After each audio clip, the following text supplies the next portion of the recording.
Shalom dan damai sejahtera bagi jemaat Tuhan dalam Kristus Yesus Tuhan kami. Kami menyapa bagi yang sedang merayakan hari ulang tahun. Kiranya Tuhan memberikan kesehatan dan panjang umur. Kami juga menyapa bagi saudara-saudari yang merayakan hari pernikahan. Biarlah Tuhan yang memberikan damai sukacita di tengah-tengah rumah tangga. Dan juga kami menyapa bagi para orang tua lansia kami. Kiranya Tuhan selalu memberikan sukacita dan semangat dalam menjalani kehidupan. Dan kami juga berdoa untuk jemaat Tuhan yang saat ini sedang sakit, terbaring lemah. Biarlah Tuhan yang memberikan kesembuhan dan pemulihan. Marilah kita berdoa.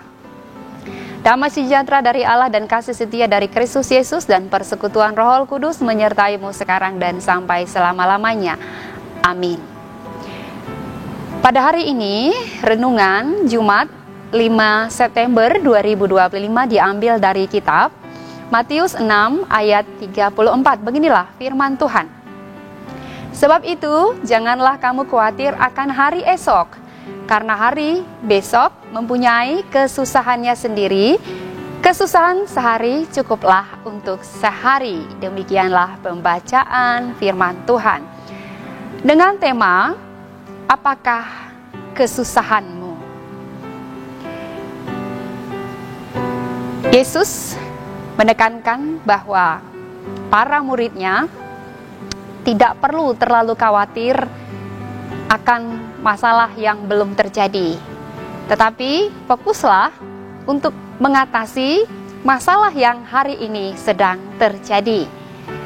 Ucapan Yesus untuk hal ini adalah agar mampu setiap murid untuk mengatasi segala kekhawatiran mereka, memprioritaskan kerajaan Allah atau segalanya, bukan memprioritaskan kehidupan secara duniawi yang memikirkan akan hari esok dan masa depan yang berkepanjangan. Karena apa? Karena segala sesuatunya sudah dirancangkan Tuhan untuk umatnya. Kita boleh melakukan segala rancangan kita atau membuat rencana, tetapi tidak perlu terlalu khawatir apa yang mungkin terjadi untuk hari esok. Kalau kita terlalu khawatir berlebihan, itu akan mengurangi sukacita kita dan membuat kita tidak bahagia, dan kita juga akan kehilangan fokus untuk bertanggung jawab untuk hari yang sekarang. Dan untuk itu, apa yang kita khawatirkan juga belum tentu terjadi.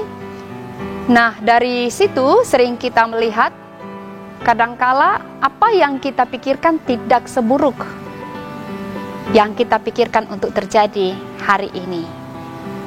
Nah, kalaupun itu terjadi, tidak ada gunanya bagi kita mengkhawatirkan yang akan terjadi esok. Yesus menjelaskan bahwa rasa khawatir janganlah kita perpanjang dalam hidup kita. Dan bagaimana kita dimampukan untuk menghadapi segala kehidupan kita hari lepas hari dengan seizin Tuhan. Nah, hari ini berapa banyak kita ketahui anak-anak Tuhan yang mulai give up atau menyerah dan berputus asa menghadapi kenyataan hidup yang mungkin menyedihkan, bahkan menyakitkan, karena terlalu memikirkan akan masa depannya. Hal yang miris lagi bisa terjadi ketika iblis mengambil bagian itu tanpa disadari.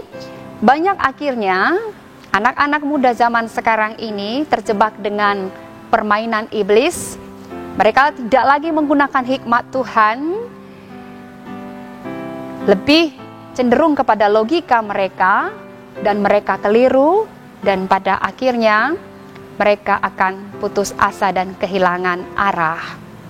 Terkadang juga manusia cenderung mulai takut dan khawatir apabila sesuatu yang terjadi sebetulnya itu belum tentu terjadi. Mereka khawatir di luar kesadaran mereka dan lupa masih ada Tuhan yang menopang dan menolong mereka. Nah, firman ini mengingatkan kita untuk tidak terlalu khawatir akan hari esok, karena hari esok mempunyai kesusahannya sendiri.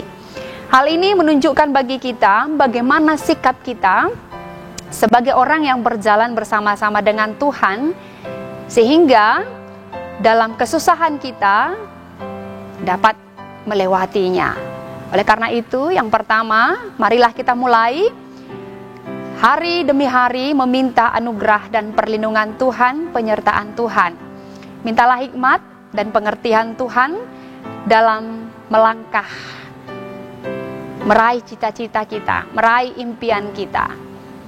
Mulai hari ini dengan ucapan doa dan syukur, sehingga ada kepercayaan dan anugerah perlindungan dari Tuhan. Yang kedua, mulailah setiap hari dengan sebuah kesadaran penuh bahwa Tuhan menyertai hidup kita.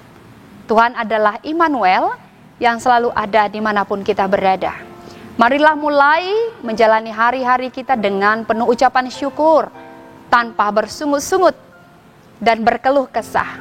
Pikirkanlah dan renungkanlah dahulu tentang janji Tuhan, bahwa setiap hari Tuhan akan izinkan kita untuk melalui setiap masalah itu. Maka ketika kita menjalaninya, rasa takut, rasa khawatir yang berat, Tuhan akan berjanji memulihkan kita, dan memulihkan kita dengan pengharapan yang membawa kita kepada jalan yang baik, dan kita tidak akan merasa kecewa. Oleh karena itu, jangan takut pada sesuatu yang belum kita ketahui secara pasti, sebab dari dunia ini begitu banyak hal yang buram dan yang tidak mampu kita pahami dan tidak mampu kita selidiki. Mari kita bangun iman kita untuk lebih percaya kepada Tuhan. Setiap hari adalah rahmat Tuhan yang baru dalam kehidupan kita. Kita dimampukan untuk masuk ke dalam rancangannya. Ingatlah selalu bahwa Tuhan ada dalam masa depan kita, dan masa depan kita ada di tangan Tuhan. Jangan andalkan kekuatanmu, tetapi andalkanlah Tuhan dalam setiap langkah dan hidup kita. Amin. Kita berdoa. Kami bersyukur Tuhan dalam nama Yesus Kristus dan di dalam Roh Kudus buat segala berkat dan kebaikan-Mu Tuhan yang boleh kami rasakan hingga pada hari ini. Berkati kami Tuhan, para orang tua mengajar mendidik anak-anak kami. Berkati para anak-anak Tuhan sehingga mereka boleh tetap bersyukur dan memperoleh kebijaksanaan dari Tuhan. Berkati Tuhan yang saat ini sedang sakit, berikan mereka kesembuhan. Berkati juga Tuhan yang berulang tahun kelahiran, kiranya Tuhan berikan kesehatan dan umur panjang. Berkati juga Tuhan yang saat ini merayakan hari pernikahan mereka, berkati mereka dengan keluarga mereka. Kami juga Tuhan berdoa bagi para orang tua kami lansia, agar Tuhan tetap memberikan semangat, sukacita, dan kekuatan besar dari Tuhan untuk menjalani setiap kehidupan mereka. Yang belum mendapatkan jodoh, biarlah Tuhan memberikan tepat pada waktunya. Yang mencari pekerjaan, biarlah Tuhan menetapkannya seturut dengan keahlian mereka. Ampuni kami Tuhan dari dosa kami, hanya dalam nama Putra-Mu, Kristus Yesus kami berdoa dan mengucap syukur. Amin.